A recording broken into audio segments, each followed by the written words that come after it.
नारायणं नमस्कृतं नरं चैव नरोत्तमं देवीं सरस्वतीं चैव ततो जयो मुदीरये।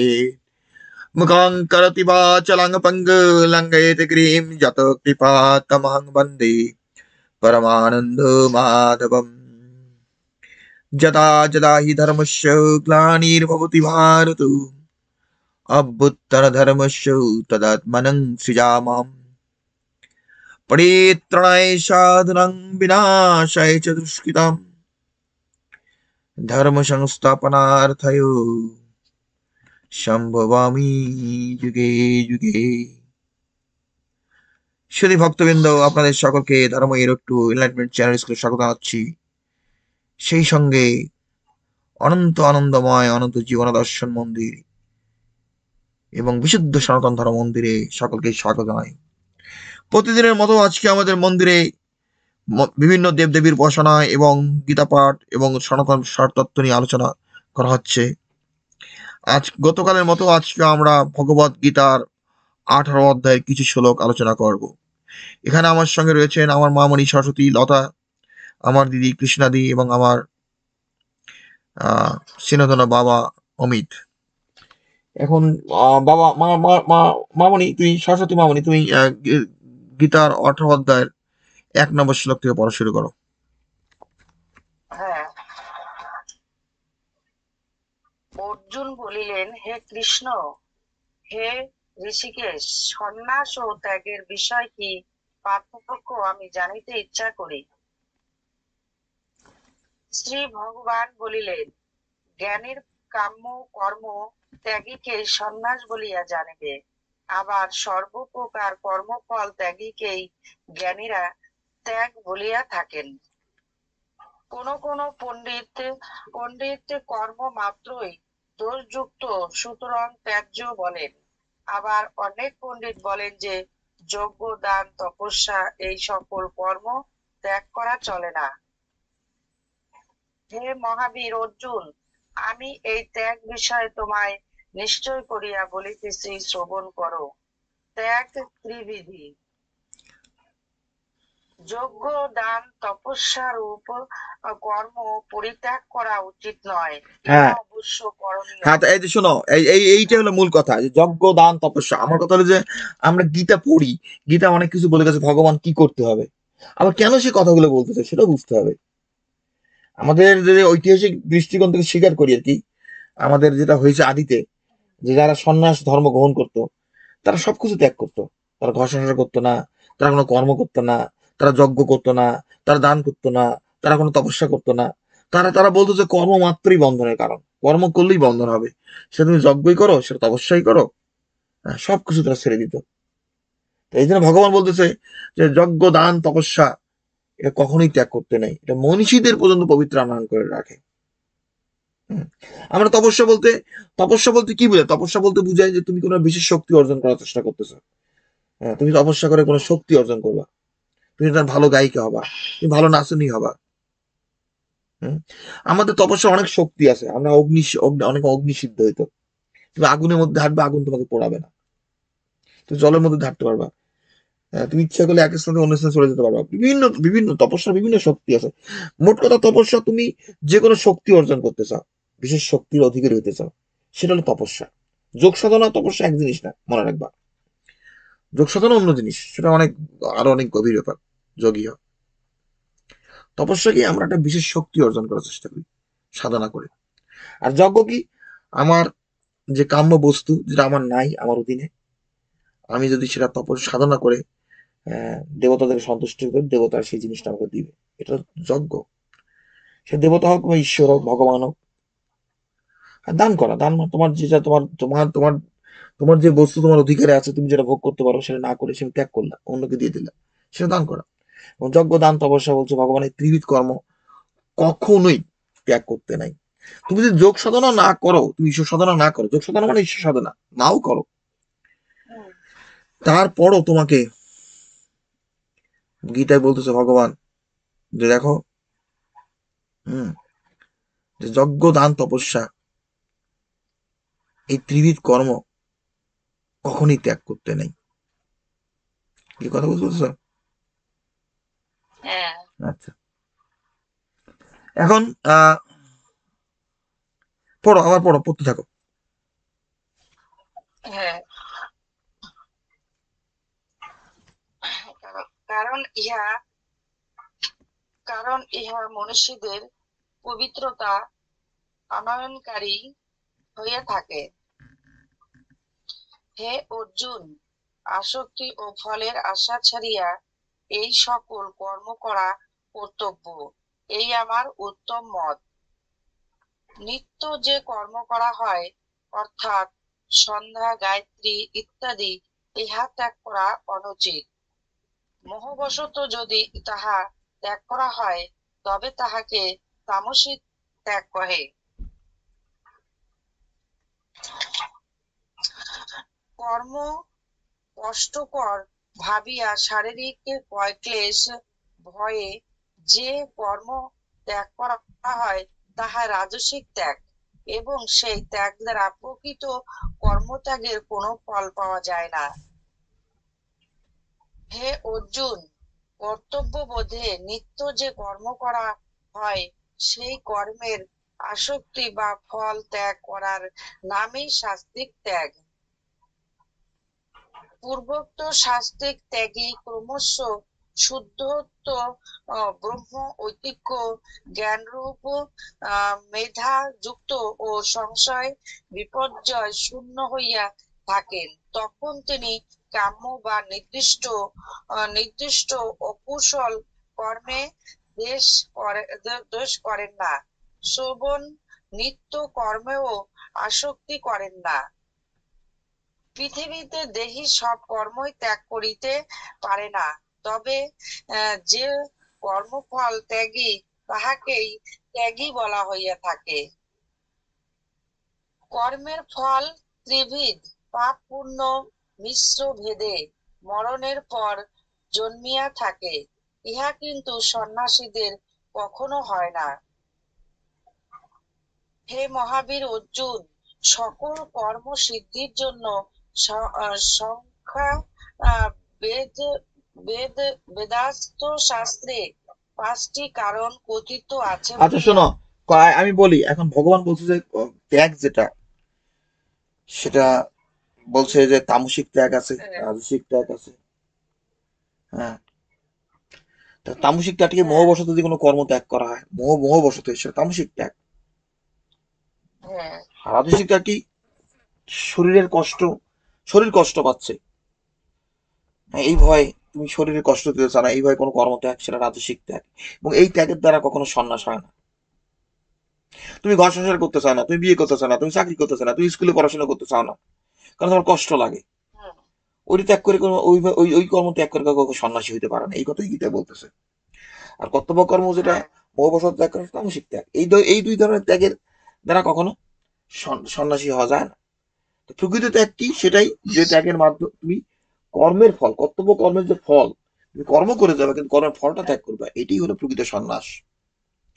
এবং কর্মের ফল ত্রিবিধ হয়ে থাকে মরণের পর। কি কি? যে তুমি হয়তো হয় হয় পুণ্য কর্ম করছো, তুমি স্বর্গে গেলা, তুমি হয় পাপ করছো, তুমি নরকে গেলা, কিংবা পাপ আর পুণ্য দুটাই করছো মিশ্র, মানে ত্রিবিধ মানে মিশ্র, পাপ করছো, কিছুটা পাপ কিছুটা পুণ্য। সাধারণত জীব পাপ পুণ্য দুটাই করে। এজন্য সে মৃত্যুর পর আংশিকভাবে নরক ভোগ করে, আংশিকভাবে স্বর্গ ভোগ করে। আবার যখন পুণ্য ক্ষীণ হয়, আবার পৃথিবী লোকে চলে আসে। এটাই শাস্ত্রের সিদ্ধান্ত। তা ভগবান বলতেছে যে যারা সন্ন্যাসী, যারা প্রকৃত সন্ন্যাসী, তাদের কোনো কর্মের ফল নাই। আমাদের প্রত্যেকটা কর্মের একটা প্রতিক্রিয়া আছে, কর্ম করলেই তারা পাপ হয়, পুণ্য হয়, কিছু একটা হয়। তাদের কোনো পাপ পুণ্য হবে না। এখন আমাদের সাধারণ মানুষের মনে একটা প্রশ্ন থাকে, আরে আমি কর্ম করলে আমার পুণ্য হবে না, কিছুই হবে না, এটা কেমন কথা? তাহলে আমার হবেটা কি? আসলে মানুষ বোঝে না যে পাপ আর পুণ্য দুটোই কিন্তু বন্ধনের কারণ। পাপ আর পুণ্য দুটোই বন্ধনের কারণ কিন্তু। অনেক সময় মানুষের অনেক সময় মানুষের সুসংবাদও দুঃখের কারণ হয়ে দাঁড়ায়, কারণ একটা পাইতে গেলে অন্য একটা কিছু ছাড়তে হয় তাকে। কি কথা বুঝতেছো? আমি গতকাল জানি না নিজের জীবনের উদাহরণ দেবো করা, মনে করো যে কোনো একটা মনে করো আমেরিকাতে আছে তোমার একটা অপরচুনিটি এসে গেল, খুব ভালো একটা অপরচুনিটি, সারা জীবনের জন্য ওয়েট করছো, ভিসা পেয়ে গেলা, কিন্তু তোমাকে এখন ব্যবসা বাণিজ্য ছেড়ে দিয়ে চলে আসতে হবে। কিংবা হয়তো কোনো কোনো লোকের কাছে টাকা পয়সা পাও তুমি, তারা তোমার কাছে তারা ঋণ নিছে, এখন তারা ঋণটা শোধ করতেছে না, এখন তোমাকে ভিসার ডেট আছে, তোমার এইখানে এসে একটা নিজের সময়ের মধ্যে তোমাকে এখানে ইয়ে করতে হবে, জয়েন আসতে হবে, জয়েন করতে হবে মনে করো। তোর মনটা কিন্তু একটা স্প্লিটেড হয়ে গেল, যদি আমি এত টাকা পয়সা ছেড়ে দিয়ে চলে যাবো, তাই না? হ্যাঁ, হ্যাঁ, কি কথা বুঝতে পারছো? তা মানুষ যখন পূর্ণ কর্ম করে, পূর্ণ কর্মটাও মানুষের বন্ধনের কারণ হয়। তুমি মনে করো লটারিতে টাকা পাইলে, মনে করো পূর্ণ কর্মের ফলে সেই অর্থ ভোগ করতে গিয়ে তুমি একটা কোনো বিপদের সম্মুখীন হইলা, বিপদে পড়লা, কি হয়, কি হয়, হয় কি হয় না, হয়, হ্যাঁ, হয় তো, তাই না? হ্যাঁ, হ্যাঁ। কিন্তু যারা সন্ন্যাসী তাদের কোনো, তারা অন্য স্তর থেকে অন্য স্তরে চলে যাবে, তারা জীবন ভোগ করবে পরিপূর্ণভাবে। যারা কিনা সন্ন্যাসী, মানে সন্ন্যাসী প্রকৃত সন্ন্যাসী, মানে প্রকৃত কর্মযোগী, তারা কর্ম করে এমন ভাবে কর্ম বন্ধ থেকে মুক্ত থাকবে এবং তারা জীবনকে প্রতিনিয়তই ভোগ করবে। যারা পুণ্যবান কর্ম, যারা স্বর্গের স্বর্গভোগ করে, স্বর্গের যে আনন্দ আধ্যাত্মিক জগতে, আধ্যাত্মিক ব্যক্তির মধ্যে সে আনন্দ থাকবে, সে ওরা কোনো কিছু থেকে বঞ্চিত হবে না, শুধু তার কর্মের কোনো বন্ধন হবে না। কি কথা বুঝতেছো? হ্যাঁ, হ্যাঁ, আমাদের কর্মের মধ্যে বন্ধন হয় এই কারণে, তার মনের মধ্যে আসক্তি থাকে আমাদের, আমরা আসক্তি পূর্ণ হই। হুম, মনে আসক্তি থেকে কর্ম করলে, কর্মের আসক্তি সেটা বন্ধনের কারণে দাঁড়ায়, হ্যাঁ, তাই না?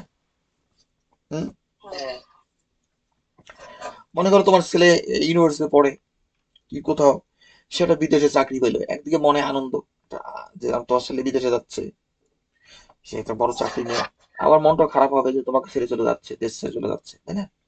এটা বিরহ যন্ত্রণা, হ্যাঁ, হ্যাঁ, একই সঙ্গে একটা ডুয়ালিটি, যেটা দান্দিকতা, আমরা দান্দিকতায় ভুগি, তাই না? তো দান্দিকতা এসে যায়। হুম। তো যাই হোক, হুম, যারা সন্ন্যাস হবে তাদের কোনো পাপ পুণ্য কোনো কর্ম থাকে না, তারা কর্মের ফল থেকে মুক্ত থাকে। হ্যাঁ। এখন বলছে, তারপর বলছে সাংখ্য বেদান্ত শাস্ত্রে আমরা যে কর্ম করি, কর্মের 5টা কারণ, সেই কারণগুলো ব্যাখ্যা করতেছে, পড়ো শ্লোকটা। হ্যাঁ,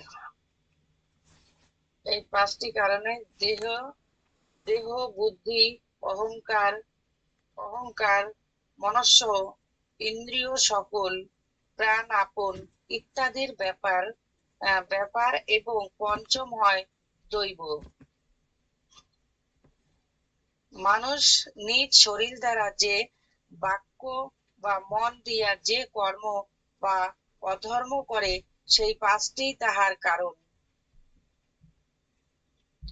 এই কারণ 5টিকে না বুঝিয়া যে নিজেকেই কর্তা বলিয়া মনে করে, সেই নির্বোধ প্রকৃত প্রকৃত সত্তা বুঝিতে পারে না। সত্য না, প্রকৃত সত্য, এই 5টিকে কারণ না বুঝিয়া, সত্য। হ্যাঁ, সাংখ্য বেদান্ত শাস্ত্রে 5টা কারণ বর্ণিত আছে। সে 5টা কারণ কি কি?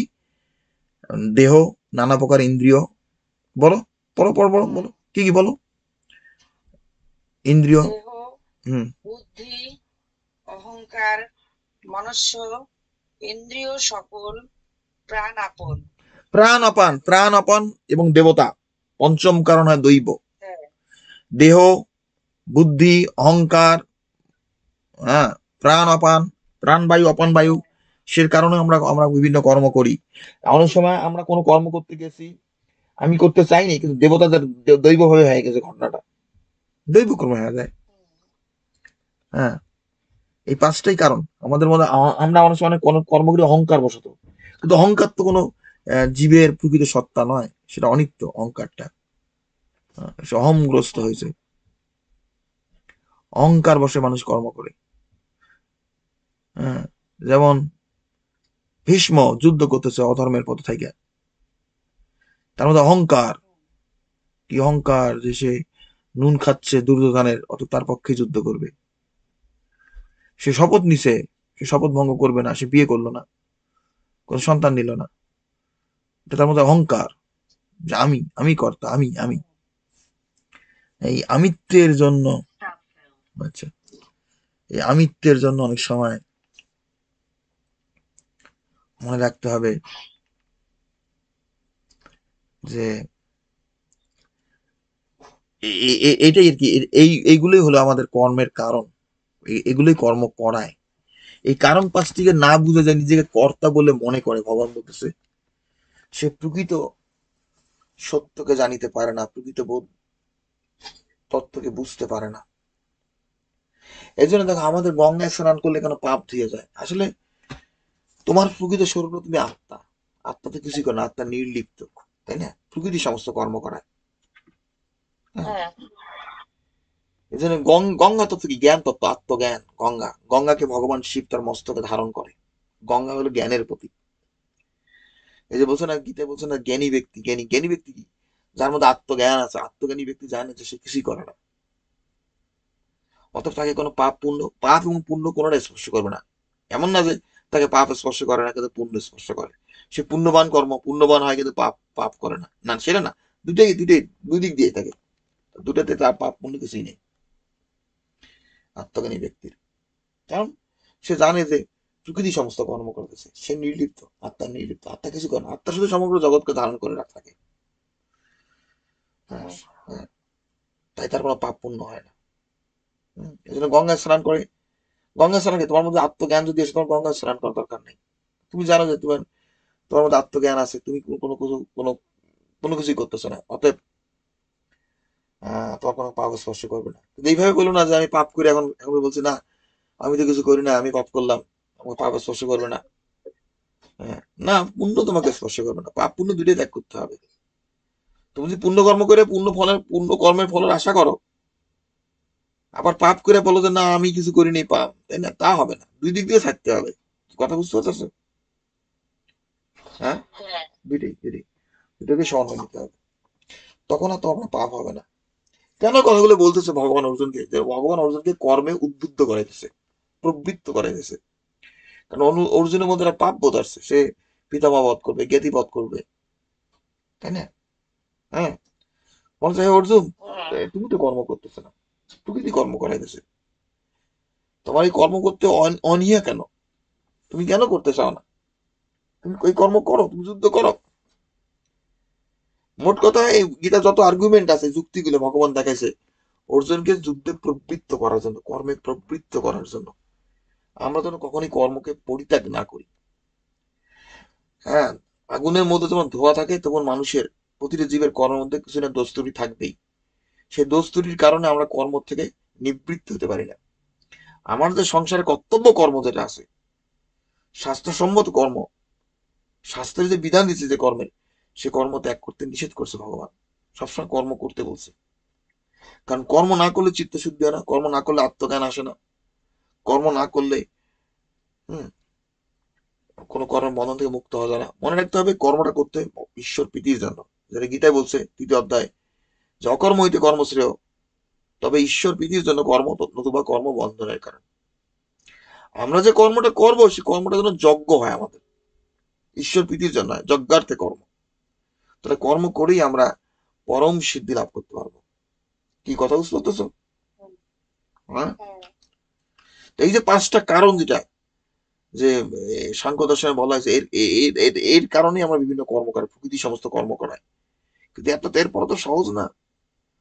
মানুষের মধ্যে যারা জ্ঞানী ব্যক্তি অনেক সাধনা করে, তারপরেও তাদের মধ্যে আমিত্বরা চলে যায় না। যে আমি মনে করো আগের দিনে মানুষ মানে রাজা বাদশাহ যারা বড় বড় ব্যক্তি ছিল, তারা যে পাপ কর্ম করতো তারা প্রায়শ্চিত্ত করতো, তাদের মধ্যে পাপ বোধটা অনেক ছিল, প্রায়শ্চিত্ত করতো তারা, যে আমি এটা কেন করলাম, এটা আমার অপরাধ হয়ে গেছে, এটা করা ঠিক হয়নি। মনকে তারা শান্ত করতে পারতো না, মনকে স্থির করতে পারতো না, মনকে প্রবোধ দিতে পারতো না। প্রচুর প্রায়শ্চিত্ত, প্রচুর কঠোর সাধনা করতো।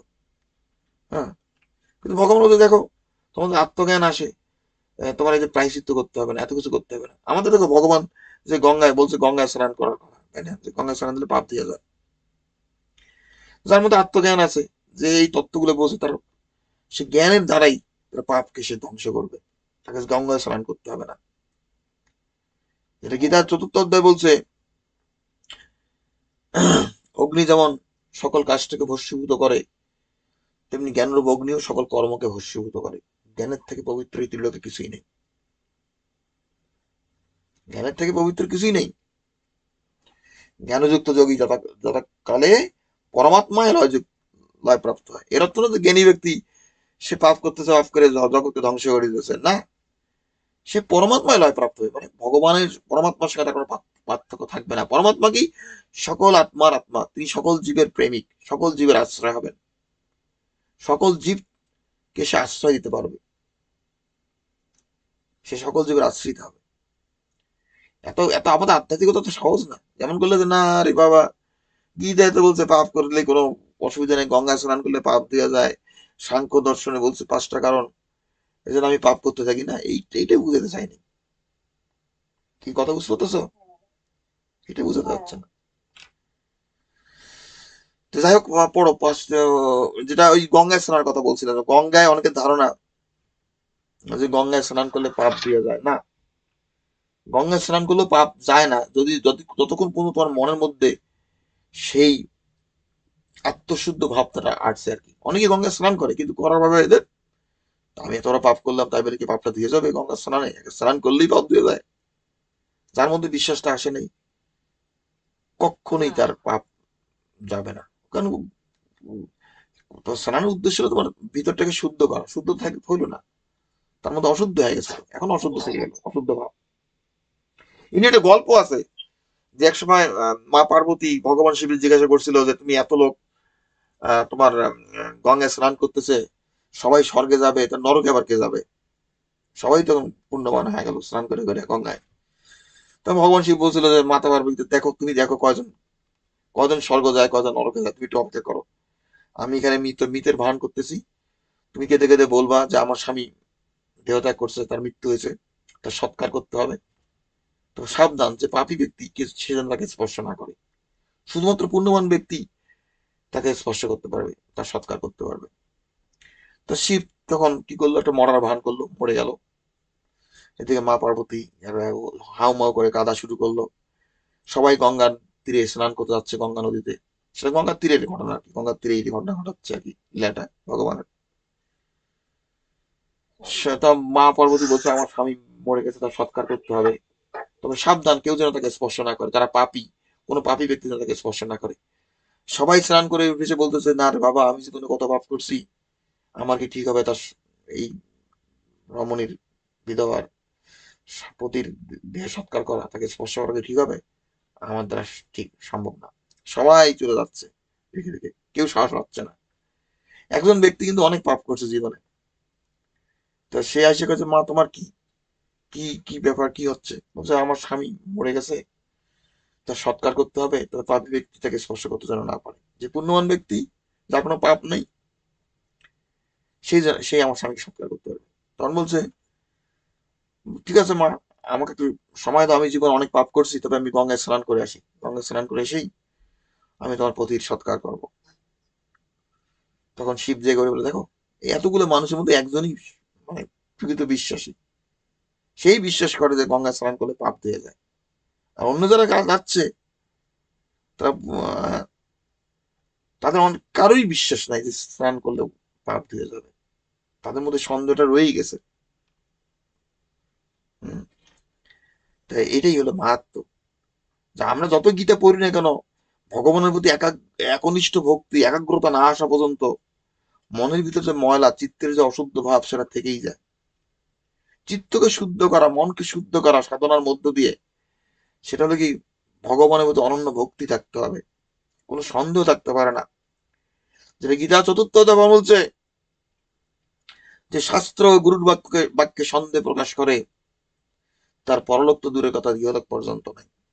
আজকের দিনের সন্ন্যাসীরা বেশি করে তথাগত হরিনামধারী, হরেনাম হরেনাম, হরে যজ্ঞ করে, হরেনাম করে, তারা কি বলে যে গীতার নিম্ন শ্রেণী মানুষের জন্য গীতা পড়তে নেই।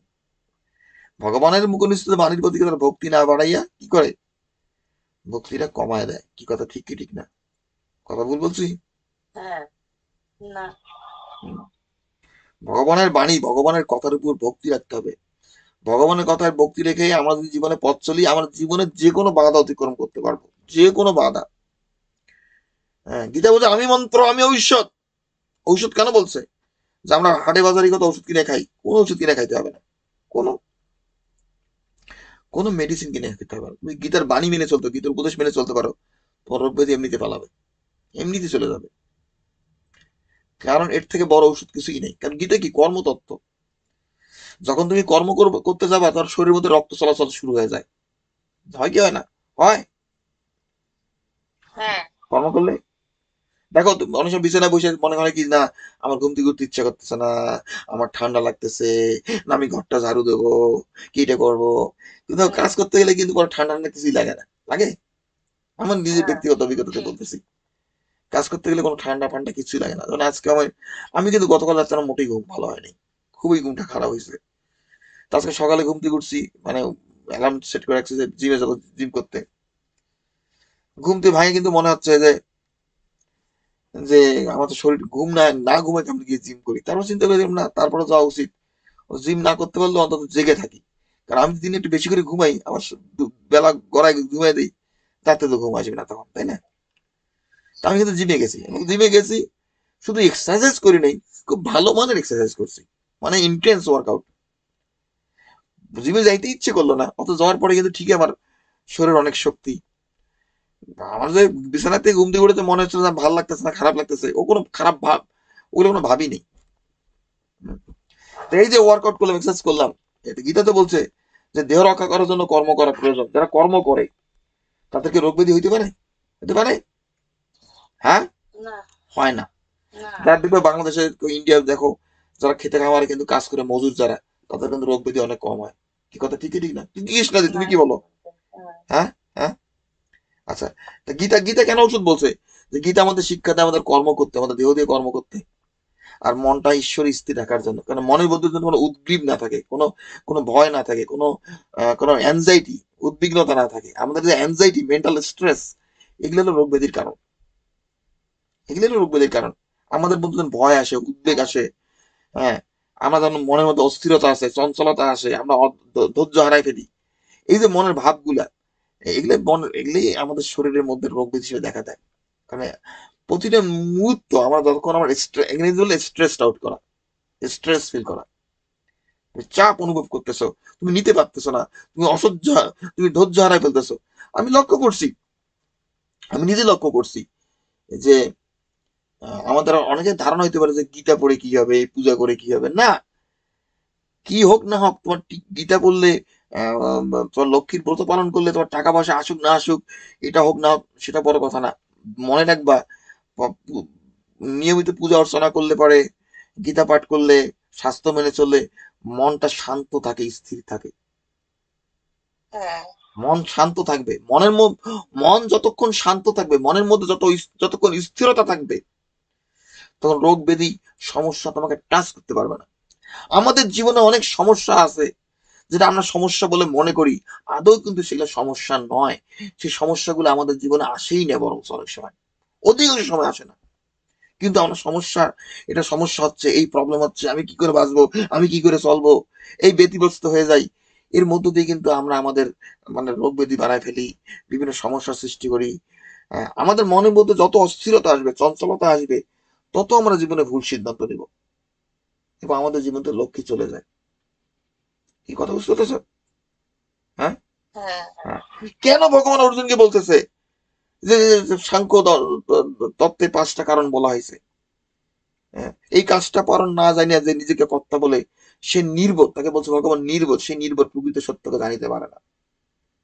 হ্যাঁ। দেখো অর্জুনের মতো ব্যক্তি, যারা কিনা উচ্চমানের ব্যক্তি, যারা কোনো পাপ করে না, স্বভাবতই ধর্মের পথে চলে, তার মধ্যে একটা উৎকণ্ঠা এসে গেছে, সাত্বিক গুণের যে একটা চাপ, প্রেশার সে ফিল করতেছে, যে আমি যুদ্ধ করব, আমি গেতিবধ করব, আমি পিতামহকে বধ করব।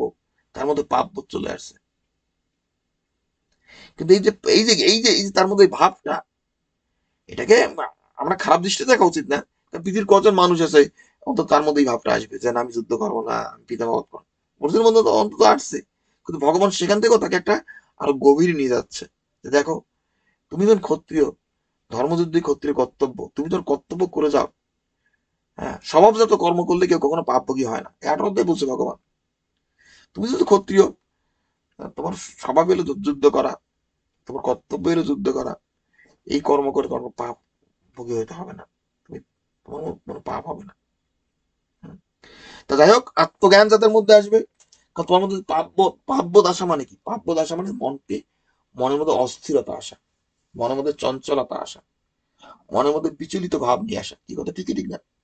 হ্যাঁ। আর মন যতই বিচলিত হবে ততই আমাদের জীবনের সমস্যা, দুঃখ, যন্ত্রণা, রোগ ব্যাধি ততই বাড়বে। মনের বিচলিত ভাবের জন্যই আমরা মৃত্যুর দিকে এগিয়ে যাই, হাবিট হই। মন যদি বিচলিত না হয়, মন যদি সাম্য অবস্থা থাকে, মন যদি স্থির থাকে, রোগ ব্যাধি, জীবনে কোনো সমস্যা তোমাকে স্পর্শ করতে পারবে না, কোনো কিছু পারবে না। শাস্ত্রে বলছে যে সন্তুষ্টি, সন্তোষী মা, সন্তোষ যেখানে থাকবে, সন্তোষ ভাব, কন্টেনমেন্ট, তখন জীবনে লক্ষ্মী আসে। আর জীবনে যখন লক্ষ্মী আসবে, জীবনে যখন লক্ষ্মী আসবে, মনে রাখবা, সেখানে মন কখনো ঘাবড়াবে না। লক্ষ্মী, যার জীবনে লক্ষ্মী থাকবে, তার জীবন সব দিক থেকে পরিপূর্ণ থাকবে, এবং মৃত্যু, যন্ত্রণা, দুঃখ, কষ্ট তার থেকে অনেক দূরে অবস্থান করবে। গীতা, গীতার মধ্যে ভগবান এই যে আলোচনা, কথোপকথন হয় অর্জুনের সঙ্গে, এইগুলোর মধ্যে অনেক কিছু কথা বলে গেছে। আমরা যে সেটা বিচার বিশ্লেষণ করতে না শিখি সে কথাগুলা, এই যে কথাগুলো বলতেছে একটাই কারণ অর্জুনকে, যে অর্জুন তুমি কর্ম ত্যাগ করো না, তুমি কর্ম ত্যাগ করো না, তুমি কর্ম ত্যাগ করিও না। আমরা যেন কর্ম করে ঈশ্বর লাভ করি। তথাকথিত গুরুরা এখনো ওই ধ্যান করে, প্রণাম করে, সাঁতার এই করে সেই করে, আবার কলিযুগে দিয়ে গেছে কি, হরে কৃষ্ণ মালা দিয়ে গেছে, যে হাত দিয়ে তুমি কর্ম করবা, সেটা যদি কর্ম না করে মালা জপ করে। কি কথা ঠিক ঠিক না? কথা ঠিক। হ্যাঁ। ওই যে ইস্কনের যে প্রতিষ্ঠাতা প্রভুপাদ, সে তার শিষ্যদের বলছিল দিনে 64 রাউন্ড করে মালা জপ করা। 64 রাউন্ড মালা, 2 ঘন্টা মালা জপ, 16 রাউন্ড মালা জপ করতে যায় 2 ঘন্টা। 64 রাউন্ড মানে কি, 4 × 64, 8 ঘন্টা। তখন ওই আমেরিকান ডিভোটিরা বলছিল যে এদেশের মানুষ তো ব্যস্ত থাকে, 8 ঘন্টা করে মালা জপ করলে সে কর্ম করবে কখন? পারবে না। তখন প্রভুপাত করেছে দিনে 16 ঘন্টা করে, 16 রাউন্ড মালা জপ করতে হবে 2 ঘন্টা করে। আমিও করতাম, আমিও করতাম, সকালে উঠে উঠে মালা জপ করতাম 2 ঘন্টা করে। আমি অনেকদিন আম, অনেক করছি, 4 ঘন্টা, 6 ঘন্টা, 8 ঘন্টা, আমি অনেক বছর করছি। কিন্তু আমি পরে দেখছি যে না, এগুলা এগুলা এগুলা আসলে অহেতুক, এগুলা এগুলোর মধ্যে কোনো সাবস্টেন্স নাই, এগুলা বোগাস, এগুলা বোগাস জিনিস। হ্যাঁ, তুমি যখন মালা জপ করবা, তোর মন স্থির থাকে। তুমি যেটা গান শোনো, তুমি যদি কোনো গান শোনো, তোমার মন স্থির থাকবে। তুমি যেটা মুভি দেখতেছো, মুভি, একটা ছবি, নাটক দেখতেছো, নাটকের কাহিনীর সঙ্গে তোমার মন দৌড়াদৌড়ি করতেছে, কাহিনীর লাইন ফলো করতেছে, স্টোরি লাইন, তোমার মনে ওদের স্থিরতা আসবে, তুমি অন্য কিছু চিন্তা করতেছো না, এই জন্য মনে আনন্দ আসে। মনের স্থিরতার জন্য মনে আনন্দ আসে, তাই না? কিন্তু তুমি সেই করে তো জীবন কাটাতে পারবে না, তুমি সেই করে তো জিন্দিগি কাটাতে পারবে না। তুমি তো মালা জাপ করে তো জীবন কাটাতে পারবে না, তোমাকে অর্থ উপার্জন করতে হবে। তুমি তো গান শুনে তো জিন্দিগি কাটাতে পারবে না। যেমন বুদ্ধিস্টরা বিভিন্ন সাউন্ড থেরাপি করে, বুদ্ধিস্টরা বিভিন্ন মিউজিক শোনে মানুষ। হ্যাঁ, কিন্তু এগুলো হলে কি, তোমার প্রবলেমকে সাপ্রেস করো।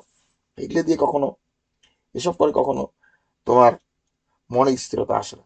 মনের স্থিরতা আসে আত্মজ্ঞানের মাধ্যমে, আত্মশুদ্ধির মাধ্যমে, আত্মচৈতন্যের মাধ্যমে, সেটা কর্ম কইরা।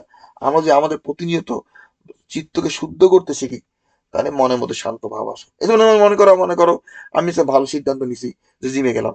আমি যে সকালে জিমে না গিয়ে আমি দুপুরে ঘুমাইতাম, আমি ঘুম থেকে উঠে গেলে পরে মেজাজ খারাপ থাকতো।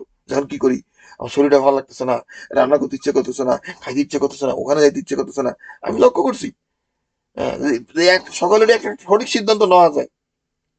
সকালে তুমি মনে করবা যে অনেকে শয্যা ত্যাগ করাটাই, সকালে ঘুম ভাঙার পরে শয্যা ত্যাগ করার জন্য একটা বড় যুদ্ধ হয়ে যায়। কি হয়, কি হয় না? অনেকের হয়।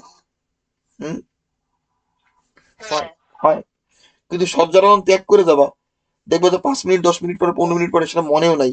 যে বিছানায় বসে যেটা ভাবতেছিল যে আমার ভালো লাগতেছে না, কি মাথা ব্যথা করতেছে, 10 মিনিট, 15 মিনিট পরে কিন্তু চলে যায়। কিন্তু যে গীতা বলছে না, যে প্রথম, যে জিনিসটা প্রথমে বিষের মতো, পরিণাম আনন্দদায়ক, তাকে সাত্বিক সুখ বলে। বলছে না, যেটা বিষের মতো, ঘুম থেকে উঠতে বিষের মতো লাগবে, শয্যা ত্যাগ করতে। তুমি বাসা বাড়ি ধুবা, কাপড় চোপড় ধুবা, বিষের মতো লাগবে। ছাত্ররা পড়াশোনা করতে অনেক সময় স্কুলে যেতে চায় না, পড়াশোনা করতে চায় না, বিষের মতো লাগে।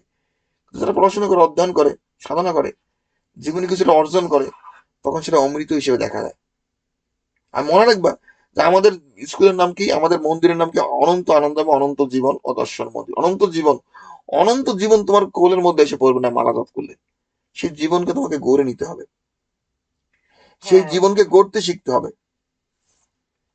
কি কথা বুঝতে পারতেছ? সেই জীবনকে গড়তে শিখতে হবে। হুম, তোমরা সেই জীবন গড়তে শেখো, সেই জীবনকে। হ্যাঁ, কারণ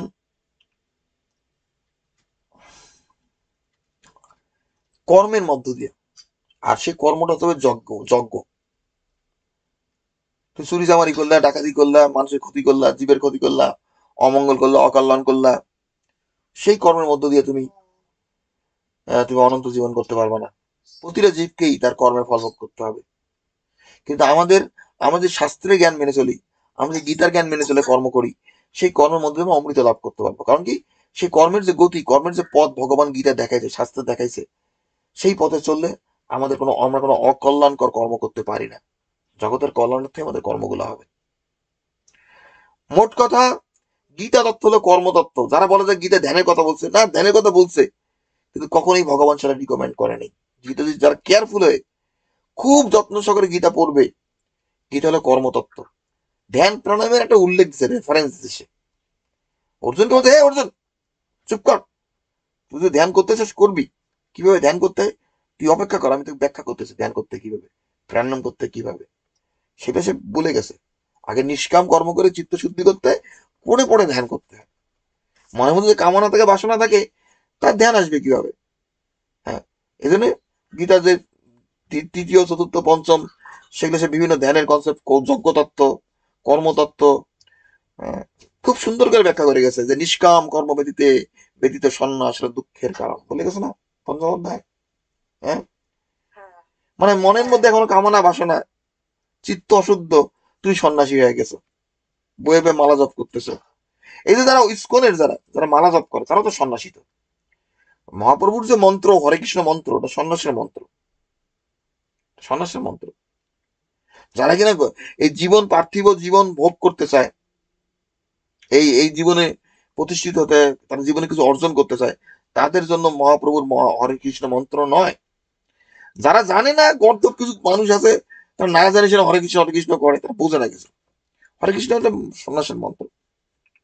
কিন্তু কথা হলো, মহাপ্রভু ভালো কাজ করে গেছে না একদিক দিয়ে। অনেকে বলবে যে তুমি এই জগৎ ভোগ করো না, এই করো না, সেই করো না। আরে বাবা, তুমি জগৎ ভোগ না করতে চাইলেও তোমার ভোগের আকাঙ্ক্ষা চলে যাবে রাতারাতি।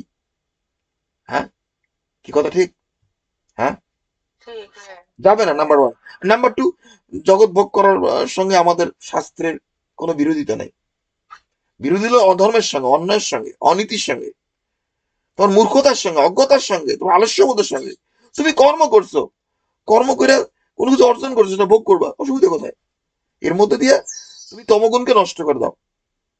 যারা জগৎ ভোগ করে, সেটা রাজসিক ভাব আর কি, রজগুণ কি করে? তমগুণকে বিনষ্ট করে, তাই না?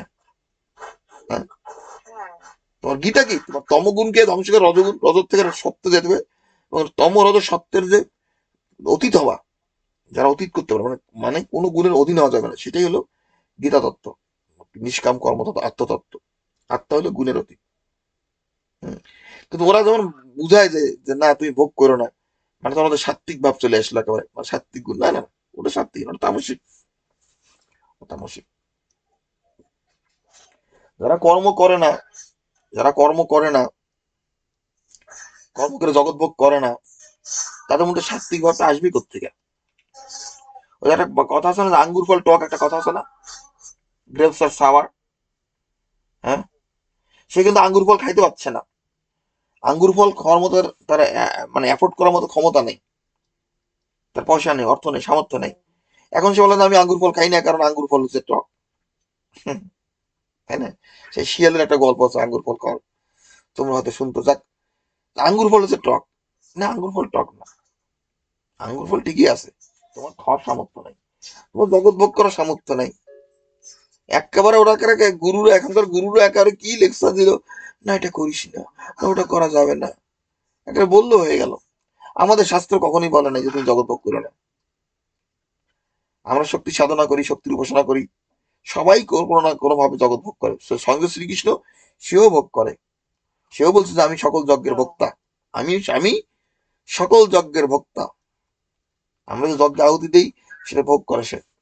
হ্যাঁ, ভোগের সঙ্গে কোনো আধ্যাত্মিকতার কোনো ইয়ে তো নাই, সংঘাত তো নাই, বরঞ্চ এটা আধ্যাত্মিকতার একটা সিঁড়ি, স্টেয়ার্স, এটা বেয়ে উঠতে হবে। হম, এই জন্য গীতা দ্বিতীয় অধ্যায়ে ভগবান বলছে, অর্জুন তুমি যুদ্ধ করো, যুদ্ধে নিহত হইলে তুমি স্বর্গ লাভ করবে, স্বর্গ ভোগ করবে, আর যদি জয়লাভ করো এই পৃথিবী ভোগ করবে। দ্বিতীয় অধ্যায় বলতেছে যে এই সংকট সময় কোথা থেকে তোমার আহ, এই মোহ আসলো, তুমি কিলিবত্ত প্রাপ্ত হইও না, কারণ এটা স্বর্গপথে বাধা। এই যুদ্ধ করবে না অর্জুন বলছে না, স্বর্গপথে বাধা এখানে বলবে। ভগবান অর্জুনের স্বর্গের কথা বলতেছে কেন, স্বর্গের মোহ দেখাচ্ছে কেন আবার? স্বর্গভোগ করা আমাদের অনেক রকম ধারণা যে আমি যে আধ্যাত্মিক ঈশ্বর সাধনা করি আমার মধ্যে মনে হয় স্বর্গীয় সুখ থাকবে না। না, স্বর্গীয় সুখ আধ্যাত্মিক জীবনের একটা বড় অংশ, বিরাট বড় অংশ। স্বর্গের রাজা ইন্দ্র যে, সেটা ভগবানের বিভূতি, সেটাকে দশম অধ্যায়ে ভগবান বলে গেছে। অতএব আমরা যে আধ্যাত্মিক সাধনা করতে শিখি, হ্যাঁ, আমরা যে স্পিরিচুয়াল হই, তাহলে পারে কোনো প্রশ্নই ওঠে না যে আমরা জগৎ ভোগ করতে পারবো না। আধ্যাত্মিক জগতে এই পার্থিব জগৎ, স্বর্গীয় যত সুখ আছে সব সুখই আমরা ভোগ করতে পারবো সেখানে গিয়ে, সব সুখ, সব ধরনের সুখ। এজন্য তো আমাদের মন্দিরে অনন্ত আনন্দময় অনন্ত জীবন। তো আনন্দময় জীবন কেমন হবে, তুমি স্বর্গভোগ না করলে জীবন আনন্দময় কেমনে হয়? কি কথা ঠিক ঠিক না? কথা ঠিক। হ্যাঁ, কথাগুলো মনে রাখতে হবে তোমাদের, তোমাদের কথাগুলো মনে বোঝার চেষ্টা করতে হবে। ওই জোর করে তোমাদেরকে একটা সন্ন্যাসী বানাই দিল, আর বৃন্দাবনে গিয়া মহাপ্রভু তোমাদের সাথে খেলা করবে, কি কি কথা ঠিক না? কি, হ্যাঁ, তাই তো তারা শিক্ষা দেয় যে আমরা গোপী হবো বৃন্দাবনে গিয়া। কি একেবারে একজন, তিনি একজন পুরুষ একেবারে, হ্যাঁ, তিনি তোমার সাথে খেলাবেন, আমাদের মহাপ্রভু, হ্যাঁ, উনি একমাত্র প্লেয়ার। তাই না? বৃন্দাবনে দেখো ওরা কি বলে, বৃন্দাবনে কোনো পুরুষ নাই। আরে শ্রীকৃষ্ণ যখন লীলা করে গেছে বৃন্দাবনে, তার বয়স ছিল 8-9 বছর, একটা বাচ্চা শিশু, একটা বালক ছিল, ওই যে অমিতের সমান। সে পুরুষ হলে কেমনে? সে বালক তো, তাই না? এইসব ফালতু জিনিস মানুষের মাথার মধ্যে ঢুকাই দিছে। ওই যে তারা রাধা কৃষ্ণের যে মূর্তিগুলা পাশাপাশি বিগ্রহগুলো বানায় যে পূজা করে, রাধা হলো কৃষ্ণের থেকে 17 বছরের বড়, জানো? এগুলো তো সত্য ঘটনা। হ্যাঁ, শ্রীমতী রাধার কোথাও কোনো রেফারেন্স নাই আমাদের। এই ভাগবত রেফারেন্স নাই তার, মহাভারতও নাই, কোনো গ্রন্থে নাই। এটা কি কবির? কেন আমার কথা কি, আমাদের স্কুলে আমরা রাধাকৃষ্ণের তারপর পূজা করি, আমরা দিয়ে দিছি, আমরা মহাপ্রভুর দৃষ্টিকোণ থেকে রাধাকৃষ্ণের পূজা করি না। কারণ রাধাকৃষ্ণের কবির কল্পনা হইলে পরেও কি সত্য হইলো আমি জানি না। হ্যাঁ, কিন্তু যায় আসে না, রাধাকৃষ্ণের যে তত্ত্ব, রাধা ছিল ভগবানের বড় ভক্ত। হ্যাঁ, সে সর্বদাই ভগবানকে স্মরণ করতো। হ্যাঁ, তা রাধাকে আমরা ভক্ত হিসেবে দেখি আর কি। হ্যাঁ, আমরা যেন তার মতো ভক্তই ভগবানকে জীবনে চলার পথে সর্বদাই স্মরণ করি, রাধা যেমন স্মরণ করতো কৃষ্ণকে। কিন্তু শ্রীমতী রাধারানীর মতো আমরাও গিয়ে ভগবানের সঙ্গে পুরুষের দেহ নিয়ে জন্ম করে গোপী হয়ে যাবো, আমার বাপে গোপী হবে, আমার মায়ে গোপী হবে, বোনে গোপী হবে, ছেলে গোপী হবে, মেয়ে গোপী হবে, আমার মধ্যে পারিবারিক যে সম্পর্ক এই যে এই জগতের, এটা থাকবে না আধ্যাত্মিক জগতে, এগুলো আমি বিশ্বাস করি না। তাহলে সৃষ্টির উদ্দেশ্যকে ব্যাহত করে। কি কথা ঠিক কি ঠিক না? কথা ঠিক। পুরোপুরিটাই, এটা পুরোপুরি এটা ব্যাহত করে সৃষ্টির উদ্দেশ্যকে। হ্যাঁ, এগুলো বুঝতে হবে, এগুলো বুঝতে হবে তোমাদের। হ্যাঁ, এখন মানুষ কে কোনটা বিশ্বাস করে, আহ, গীতা বলছে যে আমাকে যে যে ভজনা করে আমি তাকে সে সন্তুষ্ট করি। এটা আমি ব্যক্তিগতভাবে মনে করি না যে আমি কৃষ্ণের পূজা করব, আমি একজন গোপী হবো গিয়ে বৃন্দাবনে। এটা আমার মনের মধ্যে কখনোই আমার, এটা আমার কাছে সেটা ভাবলেও ঘৃণা লাগে আমার কাছে। আমি পুরুষের দেহ নিয়ে জন্মাইছি, আমি কেন নিজেকে একটা নারী হিসেবে কল্পনা করবো? আমার ভিতরে নারী শক্তি থাকতে পারে, কিন্তু আমার যে প্রকাশ পায় পুরুষত্ব, আমার কাজকর্ম চিন্তা চেতনায়। হ্যাঁ, এবং আমাদের শাস্ত্র কখনোই বলা নেই যে জোর কইরা যে তোমাকে এইভাবে ভজনা করতে হবে, সেটা গীতাও বলা নেই। হ্যাঁ, যে ভক্ত যে ভগবানকে যে রূপে সে দেখতে চায় সেভাবে সে ভজনা করবে। এটা মহাপ্রভুর ডিসিশন না যে তুমি রাধার হবে তাকে ডাকতে দিব। এটা হলো ফাজলামি। এগুলা আমাদের ধর্মের যে আধ্যাত্মিকতার মানদণ্ড তারা ধ্বংস করে দিয়ে গেছে, তারা নষ্ট করে দিয়ে গেছে। হুম।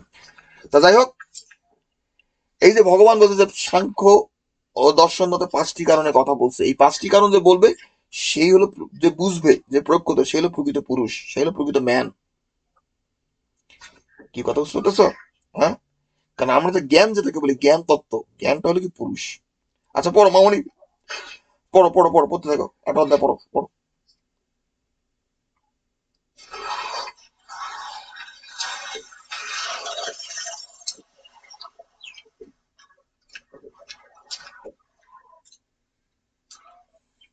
পড়ো পড়ো পড়ো পড়ো পড়ো।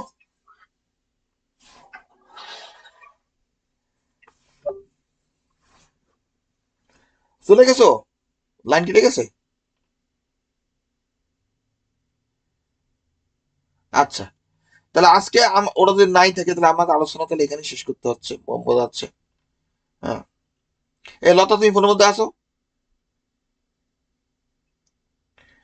আচ্ছা, ওরা যদি চলে গেছে, আমাদের আলোচনা আমাদের আজকে এখানে থাকলো। হ্যাঁ।